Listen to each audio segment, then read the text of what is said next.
دنوں کے اندر اندر قربانی کا فریضہ انجام دیں گے انشاءاللہ۔ اور آپ نے دیکھا چاروں طرف جو ہے وہ شہر کے اندر قربانی کی تیاریاں ہو رہی ہیں، لیکن کاش ہمیں یہ پتہ ہوتا کہ یہ قربانی ہو کیوں رہی ہے۔ یہ تو ہمارے بچے کو رٹا ہوا ہے کہ حضرت ابراہیم علیہ السلام نے حضرت اسماعیل علیہ السلام کو قربان کرنے کا ارادہ کیا تھا اللہ کے حکم کے اوپر، ایک خواب دیکھنے کے نتیجے میں، لیکن بس اتنا ہی ہمیں پتہ ہے، اس سے زیادہ ہم کنیکٹ نہیں کر پائے۔ ایک زمانے میں یہ لوگ جب جانور کو لاتے تھے قربانی کا جانور، تو یہ جانور خدا کا مہمان ہوتا تھا، اس کی ایسے عزت کرتے تھے جیسے خدا کے مہمان کی عزت کرتے تھے، اس کا احترام ہوتا تھا۔ کیا اس کے پیچھے بچے تالیاں پیٹتے تھے؟ اچھا یہ اتفاقاً ایسا ہو رہا ہے؟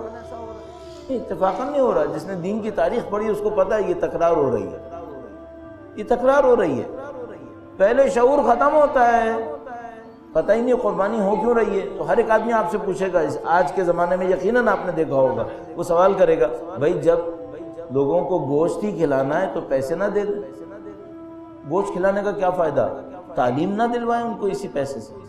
اچھا یہ سب کیوں پوچھ رہے ہیں؟ اس وجہ سے کہ ان کو پتہ ہی نہیں کہ قربانی کے پیچھے مصلحت کیا ہے، قربانی کی حکمت نہیں جانتے۔ جب قربانی کی حکمت نہیں جانتے تو ان کے ذہن میں سوال آتا ہے کہ بھئی یہ جو ہم بلا وجہ میں گوشت کھلائے جا رہے ہیں، گوشت کھلانے سے بہتر نہیں تھا پیسے دے دیتے ہیں۔ بات صحیح کہہ رہا ہے، اگر گوشت کھلانا ہدف ہوتا تو گوشت کھلانے کا تو کوئی فائدہ نہیں، اس سے تو جسم کو نقصان ہی نقصان، پھر تو واقعی صحیح کہہ رہا ہے پیسے دے دو، بلکہ پیسے بھی نہ دو تعلیم دلواؤ، صحیح کہہ رہا ہے پھر تو۔ اچھا کس بات کی نشانی ہے؟ اس بات کی نشانی اس کو پتہ ہی نہیں بیچارے کو کہ قربانی ہو کیوں رہی ہے۔ اچھا پھر جب یہ مرحلہ گزرے گا تو اس کے بعد کہے گا بھئی یہ کام بے فائدہ ہے، گوشت کھلانے میں کوئی فائدہ نہیں ہے، یہ بیکار کی چیزیں ہیں۔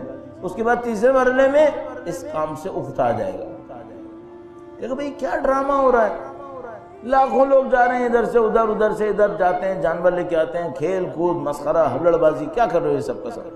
کہیں پہ جا کے ایک جگہ پیسے دے دیا کرو کسی آرگنائزیشن کو، وہ کوئی اچھا کام کر لے، معاملہ ختم کر لے، یہی کہے گا۔ چوتھے مرحلے میں کیا کرے گا؟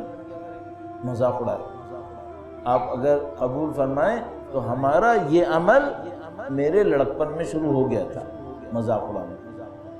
جب آپ نے اور ہم نے پہلا ڈرامہ دیکھا تھا نا بکرے کے اوپر، اس وقت یہ مرحلہ شروع ہو گیا تھا۔ جب ہم نے پہلا ڈرامہ دیکھا تھا کہ جس میں عید کے بکرے کے اوپر کامیڈیز بنی تھی، اس وقت یہ مرحلہ شروع ہو گیا تھا۔ اب تو بہت آگے جا چکے ہیں۔ اب اس وقت کیا ہو رہا ہے؟ اس وقت یہ قربانی ہے نفس پرستی کی۔ جانور لے کے آئیں گے دکھانے کے لیے، جانور لے کے آئیں گے کھانے کے لیے، اور جانور لے کر آئیں گے ایک دوسرے پہ فخر فروشی کرنے کے لیے۔ اس میں کوئی قربانی ہے؟ حضرت اسماعیل علیہ السلام کو اللہ کی بندگی میں قربان کیا گیا تھا، یہ جانور بندگی میں قربان ہو رہا ہے کیا؟ کہاں کی بندگی ہے؟ جب حضرت اسماعیل قربان ہو رہے تھے تو کوئی تالیاں پیٹ رہا تھا؟ کوئی ابراہیم کے دل سے پوچھو اس وقت اس پہ کیا گزر رہی تھی؟ اور یہاں جو جانور قربان ہو رہا ہوتا ہے بچے تالیاں پیٹ رہے ہوتے ہیں، اس کا کوئی تعلق بچا ہے کیا؟ ہم لوگ مسخرے میں پھنس گئے، ہمارا دین مذاق کے اندر جا رہا ہے۔ یہ چوتھا مرحلہ عرض کر رہا ہوں آپ سے، یہ پانچویں مرحلے کے اندر ہم اس کی مخالفت پہ جائیں گے۔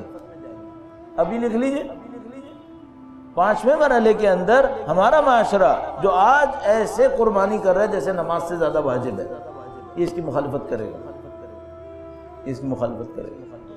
یہ سب اسکرپٹڈ نہیں ہے، تاریخ میں کئی دفعہ ہو چکے ہیں، ابھی ہمارے سامنے آنکھوں کے سامنے ہو رہا ہے۔ یہ صرف ایک راستہ ہے، اس کا شعور زندہ کرو، اس کا شعور زندہ کرو۔ جانور جب قربان ہو رہا ہوں نا تو میرے آپ کی جیسے لوگ کہ جو ذرا عمر میں زیادہ ہیں وہ کھڑے ہو جائیں اور بچوں کے سامنے کہیں کہ دیکھو بیٹا یہ جو جانور قربان ہو رہا ہے نا یہ حضرت ابراہیم کی قربانی کیا، اس کے ساتھ مذاق نہیں کرو۔ اس وقت ان کو یاد دلائیں، جیسا کہ ہمارے مولا نے اس روایت میں تذکرہ کیا، کہا جب تم جانور کی گلے پہ چھری چلا رہے تھے تو کیا تم نے سوچا تھا کہ خدایا آج تو تیری راہ میں جانور قربان کر رہا ہوں، کل ضرورت پڑی تو اپنا خون بہاؤں گا؟ کیا یہ سوچا تھا خدایا آج میں جانور کی قربانی دے رہا ہوں لیکن اسی کے ساتھ ساتھ اپنے نفس کی خواہشات کو بھی قربان کروں گا؟ یہ میری اور آپ کی ذمہ داری ہے ان بچوں کو بچا دیں۔ وہ ان بچوں کے ساتھ بہت بڑی مشکل ہو جائے گی۔ ہماری غلطی کے نتیجے میں یہ بچے دین خدا کا استہزاء کرنے والے بن رہے ہیں، دین خدا کا مسخرہ کرنے والے بن رہے ہیں۔ خدا متعال نے منافقین اور کافرین کی صفت بیان کی ہے کہ وہ دین خدا کے ساتھ یستہزئون، مسخرہ کرتے ہیں۔ یہ ہمارے بچے ہی کر رہے ہیں اس وقت، ان کو مجھے اور آپ کو بچانا پڑے گا، ورنہ یہ نعوذ باللہ تعالیٰ بہت بڑی غلط آیہ کریمہ کے زمرے کے اندر آ رہے ہیں۔ یعنی جن غلط لوگوں کو بیان کیا آیہ کریمہ، سورہ بقرہ آپ خود دیکھ لیجئے، جب بھی آپ قرآن کریم شروع کریں گے پہلے دوسرے صفحوں کے اندر دیکھ لیں گے کہ خدا متعال فرماتا ہے کہ یہ اللہ کے دین سے استہزاء کرتے ہیں۔ یہ ہمارے بچے بہت غلط راستے پہ جا رہے ہیں۔ یہ میری اور آپ کی ذمہ داری ہے شعور کو بلند کریں۔ جب ہم شعور کو بلند کریں گے تو پھر خود بخود اس شعار کا کوئی فائدہ بھی ہوگا۔ کیا یہ قربانی لوگوں میں نفس پرستی کم کر رہی ہے؟ کیا یہ قربانی لوگوں کو اللہ کی بندگی کے لیے تیار کر رہی ہے؟ ہمیں معلوم ہے نہیں کرتا۔ اب ذرا تصور کیجئے گا، اس قربانی کا فدیہ ذبح عظیم کربلا ہے۔ اس قربانی کا فدیہ کربلا کی ذبح عظیم ہے۔ کوئی رابطہ ہونا چاہیے نا، ہونا یہ تھا کہ ہماری آبادیاں، ہمارے بچے، ہمارے جوان، ہم لوگ ان جانوروں کو قربان ہوتا دیکھتے، اپنے آپ کو تیار کرتے 1 مہینے بعد عاشور کی قربانی کی۔ ہونا یہ تھا۔ ہم آج کے جیسے دن مثال کے طور پر اپنے 5ویں امام کا غم مناتے، میدان عرفہ میں اپنے رابطے کو خدا سے مضبوط کرتے، قربانی کے دن قربانی کی تیاری کرتے، 30 دن کے بعد امام حسین کی قربانی کو یاد کرتے۔ یہ ہونا تھا۔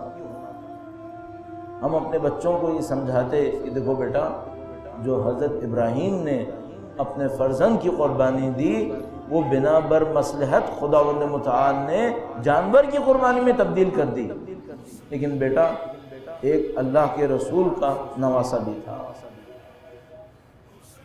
حضرت ابراہیم نے جو قربانیاں دیں اس میں کچھ ایسی چیزیں تھیں جس کی وجہ سے خدا متعال نے حضرت اسماعیل کی قربانی کو روک لیا۔ حضرت ابراہیم کا آنکھوں پہ پٹی باندھنا، حضرت اسماعیل کو ذبح ہونے سے پہلے رسیوں میں جکڑ دینا، مادر اسماعیل کو تھوڑا فاصلے پہ کھڑا کرنا، یہ سب باتیں بتا رہی تھیں کہ یہ کام کتنا سخت تھا حضرت ابراہیم کے لیے۔ ہمیں بچوں کو بتانا پڑے گا کہ دیکھو بیٹا، جب نواسہ رسول علی اصغر کو لے کر قربان گاہ میں بنا تو وہاں یہ سب کچھ نہیں تھا۔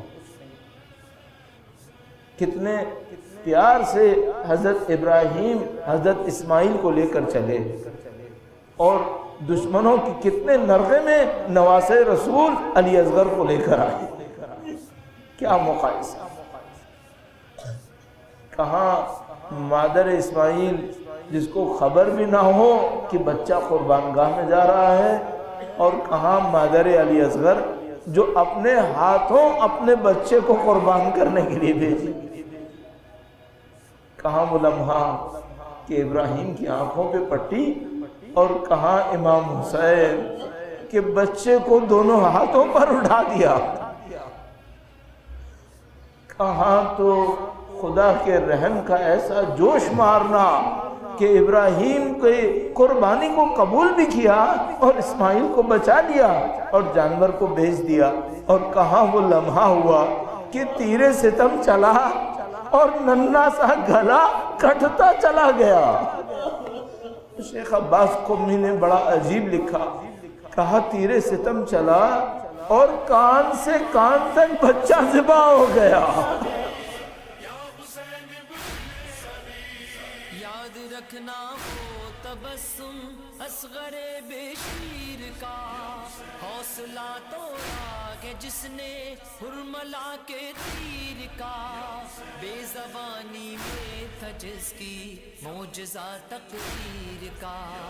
آؤ اس بچے سے اب تربیت شریعت اسلام